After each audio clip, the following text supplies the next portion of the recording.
किसी नदी के किनारे एक बहुत बड़ा पेड़ था। उस पर एक बंदर रहता था। पेड़ पर मीठे मीठे फल लगते थे।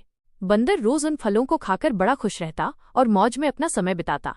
एक दिन नदी से एक मगरमच्छ तैरता हुआ पेड़ के नीचे आ गया। बंदर ने पूछा, मित्र, तुम यहाँ कैसे आए हो? मगर बोला, मैं खाने की तलाश में आया हूँ। ये सुनकर बंदर ने पेड़ से बहुत से मीठे फल तोड़कर मगर को खाने को दिए। मगर ने बड़े मजे से फल खाए। उस दिन से बंदर और मगर में दोस्ती हो गई। अब मगर रोज नदी के किनारे आता, बंदर उसे फल खिलाता और दोनों खूब बातें करते। बंदर को भी एक अच्छा दोस्त मिल गया था, इसलिए वो बहुत खुश रहता। एक दिन मगर ने बताया कि उसकी एक पत्नी है जो नदी के उस पार उसके घर में रहती है। ये सुनकर बंदर ने कहा, अच्छा, तो आज कुछ फल अपनी पत्नी के लिए भी ले जाओ।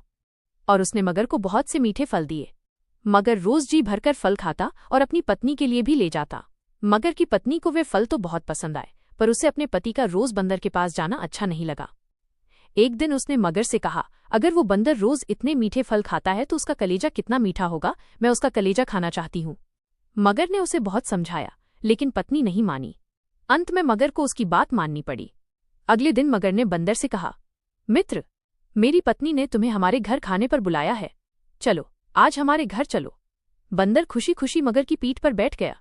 मगर उसे लेकर नदी में तैरने लगा। नदी के बीच में पहुंचते ही मगर ने सच्चाई बता दी, मित्र, मुझे माफ करना, मेरी पत्नी तुम्हारा कलेजा खाना चाहती है। बंदर चौंक तो गया, पर उसने तुरंत अपना धैर्य बनाए रखा और चालाकी से कहा, अरे, तुमने पहले क्यों नहीं बताया? मेरा कलेजा तो मैं हमेशा पेड़ पर ही रखता हूँ ताकि कोई नुकसान न करे। चलो पहले वापस पेड़ के पास चलो, मैं कलेजा ले आता हूँ। मगर को उसकी बात पर विश्वास हो गया और वो बंदर को वापस पेड़ के पास ले आया।